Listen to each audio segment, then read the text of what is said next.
আসসালামু আলাইকুম প্রিয় শিক্ষার্থী, আজকে আমরা শিখব রিফো সম্পর্কে। প্রথম ভিডিওতে আমরা শিখছি ফিফো পদ্ধতি সম্পর্কে, অর্থাৎ আগে আসবে আগে যাবে পদ্ধতি। আর আজকে আমরা যে পদ্ধতিটি শিখব সেটা হচ্ছে রিফো পদ্ধতি, অর্থাৎ লাস্ট ইন ফার্স্ট আউট। আমরা যদি একটু বোর্ডে দেখি তাই দেখতে পারি। তোমাদের সুবিধার জন্য এল লাস্ট, আই ইন, এ ফার্স্ট, ও আউট, অর্থাৎ লাস্ট ইন ফার্স্ট আউট অর্থটা হচ্ছে শেষে আসলে আগে যাবে। আমি একটু লিখে দিই তোমাদের সুবিধার জন্য। লাস্ট মানে শেষে, শেষে আসলে আগে যাবে যাবে দেখো আগের পদ্ধতিটি ছিল কি, আগে আসলে আগে যাবে, অর্থাৎ যে পণ্যটা আগে আসবে ওটা আগে বিক্রি করতে হবে। আর এই পদ্ধতি বলতেছে যেটা শেষে আসবে ওটা আগে বিক্রি করতে হবে। এটা হচ্ছে পার্থক্য। যদি বুঝতে পারো এই দুইটা লাইন, তাই পুরো অঙ্কটা তোমরা নিজেরাই করতে পারবা। এবার অঙ্কের মাধ্যমে সমাধান করব। বোর্ড দেখি। অঙ্কে আছে 2015 সালের মার্চের প্রারম্ভিক মজুদ এত একক, অর্থাৎ 500 একক, প্রতি একক 200 টাকা দরে। আমরা এই অঙ্কটাই বিগত প্রথম ভিডিওতে এটা আমরা সমাধান করছিলাম, অর্থাৎ ওই আদিব গার্মেন্টসের প্রারম্ভিক পণ্যের পরিমাণ ছিল 500 এবং প্রতি একক ছিল 200 টাকা দরে। তো এটা আমরা কোথায় লিখবো বলো? সমাধান বোর্ডের দিকে লক্ষ্য করি। যেহেতু এটা প্রারম্ভিক জের, অর্থাৎ আদিবের পূর্বের বছরের পণ্য, সুতরাং এটা নতুন কোনো মানে এবছর কিনে নাই এবং এবছর ইস্যু অর্থাৎ বিক্রয় করে নাই, সুতরাং এটা আগের অর্থাৎ প্রারম্ভিক জেরে আমরা এটা দিব। তো প্রারম্ভিক মজুদ কত আমরা দেখি, পরিমাণে দিব 500 এবং প্রতি এককের দাম কত? প্রতি এককের দাম হচ্ছে 200। সুতরাং আমরা এটা গুণ করি, কত আসে? 500 গুণ 200 সমান সমান 1 লক্ষ। কত আসে? 1 লক্ষ টাকা। 5 2 গুণে 10, হ্যাঁ 1 লক্ষ টাকা। আমরা এবার ক্লিয়ার হয়েছি যে প্রারম্ভিক মজুদটা তোমাদের সংখ্যে বুঝিয়ে দিই। যেটা থাকবে প্রারম্ভিক মজুদ যতই পরিমাণ থাকবে তোমরা জের ব্যালেন্সে দিয়ে দিবা, প্রাপ্তিও না প্রদানেও না, ঠিক আছে? জের ব্যালেন্সে দিবা প্রারম্ভিক যে মজুদটা থাকবে। এরপর আমরা দ্বিতীয় এন্ট্রিতে চলে যাই। দেখি মার্চের 3 তারিখ প্রাপ্তি 250 একক, প্রতি একক 180 টাকা। লক্ষ্য করো যে মার্চ মাসে নতুন পণ্য আসছে, প্রাপ্তি মানে আসা। আর প্রাপ্তি কোনো কোনো বইয়ে বা কোনো কোনো বছর তোমরা যখন কোশ্চেন সলভ করো প্রাপ্তির পরিবর্তে ক্রয় থাকতে পারে, এটা আমি এই যে প্রথম ভিডিওতে এটা বলছি। তো দেখো প্রাপ্তি বসে তো আমরা সমাধান বোর্ডে লক্ষ্য করি যে যেহেতু প্রাপ্তি আসছে সুতরাং প্রাপ্তির ঘরে বসবে কত একক? 250 একক, 250 একক এবং প্রতি এককের দাম 180 টাকা। প্রতি এককের দাম কত?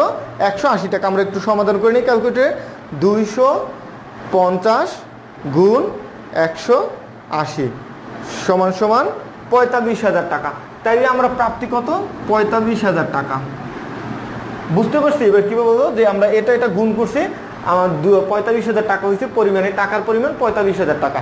এইবার দেখো আমাদের জের ব্যালেন্সি কিভাবে দেখাবে? যেহেতু প্রাপ্তি, আমরা আগেই বলি যে এই মজুদ পণ্যের হিসাব রক্ষণ পদ্ধতিতে কখনো পণ্যকে যোগ করা হয় না। পণ্য যেভাবে আছে, প্রথম পণ্য প্রথম পণ্যের জায়গায় থাকবে, দ্বিতীয় পণ্য নিচে বসে যাবে, অথবা দ্বিতীয় পণ্য সে নিজে মানে প্রথমটার সাথে কখনো যোগ করা যাবে না। তো এই প্রথম পণ্য আমাদের 500 এভাবেই রাখতে হবে। 500, 200, 1 লক্ষ টাকা। এবার আমরা যেটা কিনলাম অর্থাৎ প্রাপ্তি হয়েছে 250, 180, 45,000 টাকা। তো দেখো এখানে রিফো পদ্ধতির কোনো কাজ হয়নি। কারণ কি?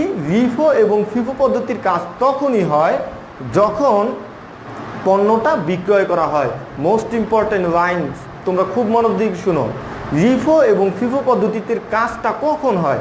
যখন পণ্যটা খালাস করা হয়, বিক্রয় করা হয়, অর্থাৎ গুদাম থেকে বের করা হয়, তখন এটা আমাদের রিফো বা ফিফো যে পদ্ধতি করি ওই পদ্ধতি মেনটেন করতে হয়। তো আমরা এখন পর্যন্ত এরকম কোনো ইস্যু বা বিক্রি করি নাই, সুতরাং আমরা যেভাবে আসছে প্রাপ্তি পাশে আসছে আমরা ওইরকম বসাই দিলাম। তো দেখি পরবর্তী এন্ট্রিতে এরকম আমরা পাই কিনা। মার্চের 10 তারিখ কারখানায় ইস্যু 400 একক, আমরা দেখছি যে পরবর্তীতে যখন মার্চের 10 তারিখ হয়েছে তখন কারখানায় যে পণ্য আগে ছিল ওখান থেকে কিছু ইস্যু অর্থাৎ 400 একক বিক্রি হয়েছে। কত একক বিক্রি হয়েছে? 400 একক। কিভাবে এটা আমরা রিফু পদ্ধতি করব, সমাধান বোর্ডটা দেখি। দেখো যে 400 একক বিক্রি হয়েছে, তার মানে এটা প্রাপ্তি নয়, সুতরাং এটা কি ইস্যু মানে বিক্রয়। তা আমরা ইস্যুর ঘরে দিব, পরিমাণে দিব কত? 400 একক। এখন কত টাকা ধরে? আমরা আগেই বলছি রিফু পদ্ধতি কি করবে, যে আমরা রিফু পদ্ধতি কি করব, শেষেরটা আগে বিক্রি করব।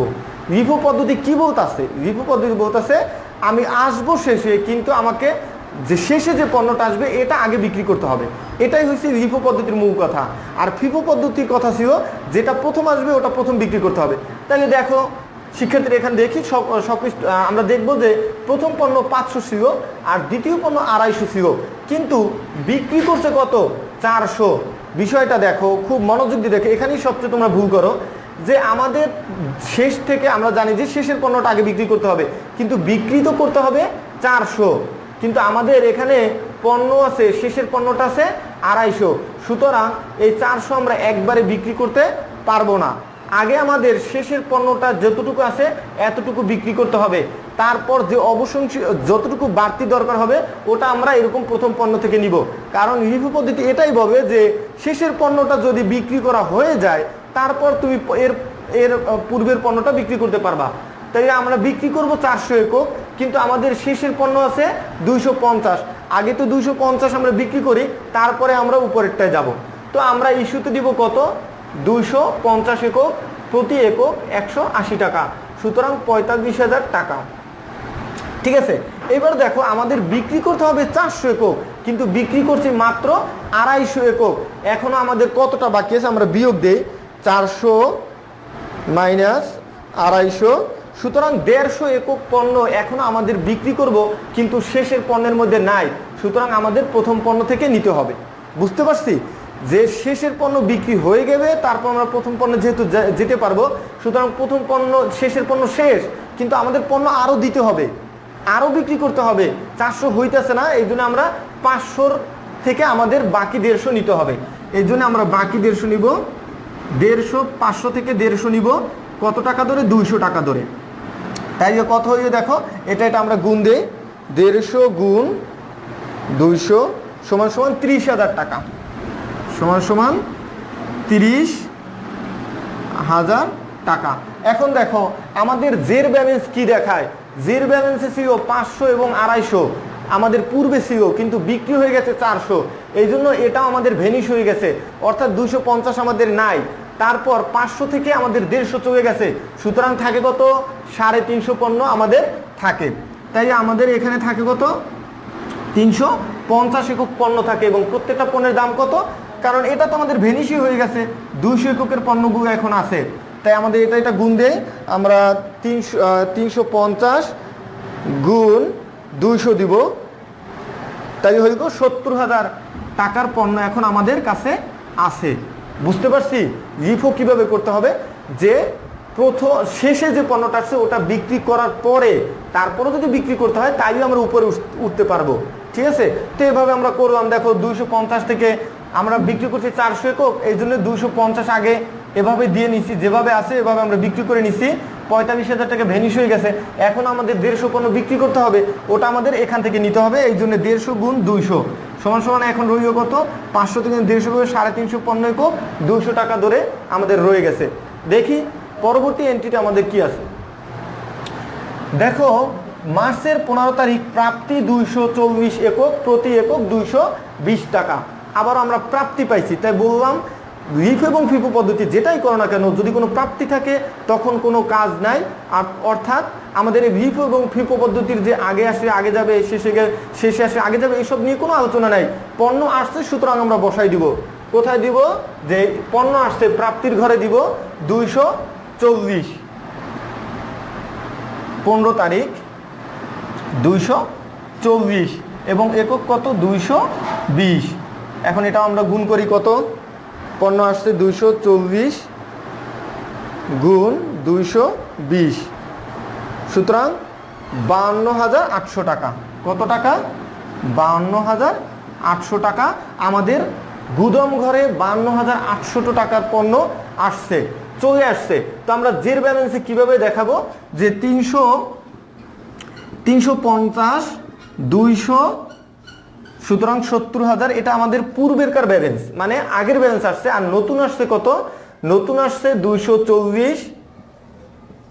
220 টাকা ধরে 52,800 টাকার পণ্য আসছে। তো আমরা কি বুঝলাম যে পণ্য যখন আসে রিফ এবং ফিফো পদ্ধতিতে কোনো কাজ করতে হয় না, জাস্ট পণ্যটাকে নিচে বসাই দিতে হয়। আগের ব্যালেন্স আগের মতোই থাকবে, শুধু নতুন পণ্যটাকে নিচে বসাই দিতে হবে। ঠিক আছে, এরপর দেখি আমরা পরবর্তী এন্ট্রি কি বলছে, 20 তারিখে কারখানায় ইস্যু 100 একক। আবারও বলতেছি যে এখানে ইস্যু আসছে, আমি আবারও বলি রিফো এবং ফিফো পদ্ধতিতে যখন ইস্যু বা বিক্রয় করা হয়, ইস্যুর অপর নাম বিক্রয়, ইস্যুর অপর নাম বিক্রয়। যদি বিক্রয় করে তখনই রিফো এবং ফিফো পদ্ধতি আমাদের অনুসরণ করতে হয়। 100টি পণ্য আমাদের ইস্যু করছে, কারখানা কি করছে 100টি পণ্য ইস্যু করছে। তো আমরা এটা প্রাপ্তির ঘরে দিব না, কারণ এটা প্রাপ্তির অপর নাম ক্রয়, এটা ক্রয় হয় না, ইস্যু করছে অর্থাৎ বিক্রয় করছে। তো আমাদের ইস্যুর ঘর তো আছে, সুতরাং আমরা ইস্যুর ঘরে দিব কতটি পণ্য? 100টি পণ্য।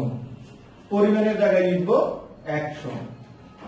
এবং এখন দেখো 100টি পণ্য যে বিক্রি করব, এটা 350 থেকে করব না 240 থেকে করব, এটাই হচ্ছে আমাদের মূল কথা। ঠিক আছে, যে 350টি পণ্য থেকে বিক্রি করব না 240টি পণ্য থেকে বিক্রি করব। যেহেতু এটা রিফো অর্থাৎ লাস্ট ইন ফার্স্ট আউট, অর্থাৎ শেষের পণ্যটি আগে বিক্রি করার পরে যদি পণ্য আরো বিক্রি করতে হয় তখন আমরা উপরের পণ্যটা নিতে পারবো। যেহেতু শেষের পণ্য হচ্ছে 240, সুতরাং আমরা এখান থেকে বিক্রি করব। আর এখানে আমাদের বিক্রি করতে আছে 240টি পণ্য, বিক্রি করতে আছে মাত্র 100টি। তো সুতরাং এখানে আমাদের উপরে পণ্য ধরতেই হবে না। তো আমরা কি করব, 100টি পণ্য বিক্রি করব কত টাকা ধরে? 220 টাকা ধরে। তো এটা গুণ করে দেখি কত আছে, 100 গুণ 220, সুতরাং 22,000 টাকার পণ্য আমরা বিক্রি করতেছি। কত টাকার পণ্য? 22,000 টাকার পণ্য বিক্রি করতেছে। এখন দেখো আমরা জেরে কিভাবে দেখাবো। জেরে তো আমাদের আগে ছিল 350 একক 200 টাকা ধরে 70,000 টাকার পণ্য ছিল, এবং সে 224 টাকা 224টি পণ্য 220 টাকা ধরে 52,800 টাকার পণ্য ছিল। কিন্তু এখান থেকে আমরা বিক্রি করে দিচ্ছি 100 একক, সুতরাং এখন কি আমাদের 224 একক আছে? আমাদের 224 একক এখন আর নাই। তাই আমরা কিভাবে করবো, 224 থেকে 100 একক আমাদের চলে গেছে পণ্য, এটা বাদ দিয়ে আমাদের কত হয় দেখো, বাকি থাকে 100। এখন উপরেটা তো ওটা তো যেরকম আছে ওরকম থেকেই যাবে, কারণ ওটা ওই পণ্যটা আমাদের বিক্রয় হয়নি, ওটা রয়ে গেছে। 350 গুণ 200 আগে আমরা লিখে নেই 70,000। আর এখানে যখন আমরা বসাবো 240 থেকে 100টা আমাদের বিক্রি হয়ে গেছে, তাহলে থাকে কত? 140 একক থাকে, এবং কত টাকা? 220 টাকা দেয়। তো আমরা এটা গুণ করে দেই, এখানে কত হবে যে 140 গুণ 220, 140 গুণ 220, সুতরাং 30,800। আবার দেখি একটু কাউন্ট যদি ভুল হয় তাই সমস্যা তোমরা একটু নিজেরা করে নিবা।